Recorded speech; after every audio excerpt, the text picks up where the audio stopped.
Hi, we're going to do something a little different today on Baking with the Bowlers. We are going to test a recipe for the first time. I've been getting really bad migraines, as some of you might know from some of my Instagram posts, so I'm trying to reduce the amount of sugar I eat to try to reduce the amount of inflammation in my body, which is not easy to do when you bake all the time. So we're going to try out some muffins today. They're a low carb, no sugar muffin, and so we're going to be baking with a few different things. I've got some almond flour, and I haven't baked with this brand before, but it looked really good and it was really affordable, which is always nice, especially when you're practicing out with things. It's Nature's Eats original nut flour, and I was looking at the back before while we were setting up, and they do an almond, a cashew, a pecan, and a walnut. So if this turns out good, I might be trying some other flours in the future to see what we can come up with. The other thing I got was this whole earth erythritol. Oh, oven's preheated.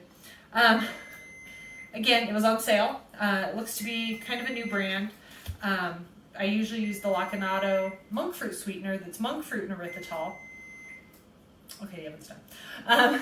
And I like the erythritol better than xylitol because, one, xylitol, if your dog accidentally gets into it, it can be poisonous. Also, it gives people tummy issues, where the erythritol doesn't have the same effect with most people that the xylitol does. It's a 0-calorie sweetener. And like I said, it doesn't seem to have the tummy issues that xylitol does on most people. And most monk fruit sweeteners are actually cut with it to make it suitable for baking. So here we go. We're doing a lemon ricotta almond flour muffin. So we're going to start out today by cracking some eggs in this bowl. We've got 3 eggs. I have been reading recipes for the last couple weeks, and I have baked with almond flour before. I've made cookies. I made a disaster brownie. That was the first thing I tried with it years ago, because when it first came out, everybody was like, you can just replace it cup for cup like flour. You can't, because unlike wheat flour, almond flour has a really high fat content, so there's going to be a lot more fat naturally in it. So if you do your recipe as usual, you're probably going to end up with somewhat of a greasy mess. And I actually even saw online a lot of people still said, oh, cup for cup. And I'm like, no, I've been down that road before. Let me wash my hands real quick. Okay, so we've got 3 eggs in our bowl, and then we're going to top that with half a cup of our sweetener. And like I said, you could definitely do a monk fruit sweetener or whatever sweetener that you really like that's 0 sugar. I try to stay away from the artificial sugars. Whoops, the erythritol is about as funky as I go. I've baked with stevia a lot, but my family's not a big fan of the taste. So next we're going to throw in half a cup of ricotta cheese. Ricotta cheese is going to be kind of like our milk in this as far as our extra liquid.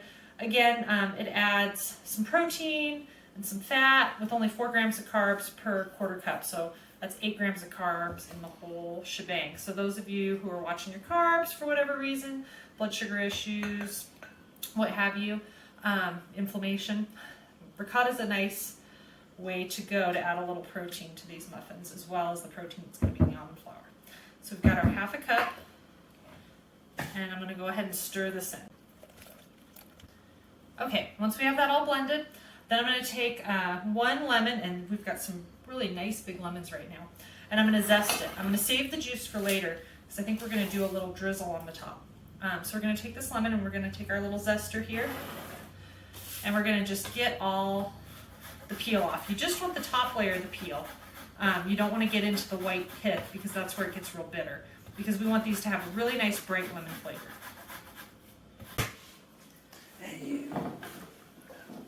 Okay, so I've got all my lemon zest here from the lemon, and it's quite a bit. But like I said, we're not really concerned about how much exactly, just the zest from a large lemon. Okay, so we've got our lemon zest in the bowl, and we're going to just give this a quick stir. I have to cut that. All right. Okay, now we're going to put our nut flour in. So we've got 2.5 cups of almond flour. So from what I have read, you're going to want your batter to be thicker than you normally would, because it doesn't have any gluten in it.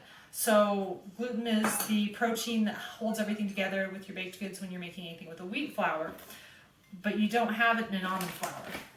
So that's one of the reasons why we have 3 eggs. The eggs are going to act as a super binder to hold together our muffins. Okay, now we're going to do half a teaspoon of salt for a little flavor balance here.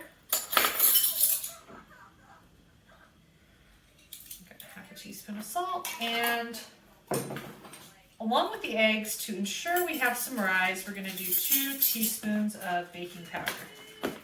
And I've got my little 2 teaspoon spoon here to measure the baking powder with. Comes in handier than you would realize. It looks like it's almost time to buy some more baking powder. All right, so now we've got all our ingredients in the bowl. We're going to give it a quick stir. We don't have to worry about overbeating it like we do with regular muffin batter because, again, there's no gluten. So I'm not as worried about making them tough, but we are going to just go ahead and stir it by hand. Okay, so as you can see, I have a very thick batter here, and hopefully that works out all for the best in the end. Let's grab our tray. And usually when I make muffins, I don't like to use liners because it usually sticks to the liner. But since I've never made this recipe before, I want to use liners today, so we're going to use our happy little emoji liners to make sure it doesn't stick to the pan. All right. And I've got my cupcake scoop we're going to use, and we're going to hopefully make about 12 of these muffins here. We'll see how close we get. Okay, so we're having a little technical difficulties with our camera holder today. It's our gimbal. So we've got, looks like it's going to be 14 muffins here. We'll see how they turn out. We'll see how much they rise, and we'll see what happens in about 25 minutes. Okay, so our muffins have been out of the oven and totally cold. We even actually tried one on its own because we were curious. And it was really good. It's denser consistency than you would normally like in a muffin. But again, you're cooking with almond flour. You're not going to get the same consistency as you would get with wheat flour. So I have my little scoop, and you can kind of see, let's see if we can come up a little closer to the camera. Can you see that there? That basically it stayed in the same shape that my scoop is. So they're pretty little domed muffins, but they didn't rise very much. But they're good. So the kids liked them, we liked them, but we felt like they needed a little something extra. So we're going to make a real quick lemon glaze to go on top. I took some of the erythritol and I put it in my little blender shaker thing here and made it into, and again, I don't know if you can see it, I made it into powdered sugar. Okay, so I've got a 1/4 cup of erythritol I put in the blender and turned into powdered sugar, and then I'm going to take our naked lemon that we took the zest off of, and I'm going to juice it and just put a couple of tablespoons of juice just to make a bit of a glaze. All right, the other thing I wanted to mention, because I did the calculations on it. So each one of these muffins, if it made 12, ours made 14, but I did the calculations based on 12 muffins. Each one of these muffins would be 135 calories each, 10 grams of fat, 11 carbs, 10 grams of fiber, and 5 protein. So if you're looking at your net carbs, you're going to be talking 1 net carb here for a lemon muffin treat. And the glaze I didn't take into calculation because, again, we've got 0 calories, going on in there. So it's not going to really make any difference on your blood sugar, a little bit of lemon juice. So I've got my glaze, and it's just a little loose, lovely lemon glaze. We're going to just kind of drizzle on our muffins here.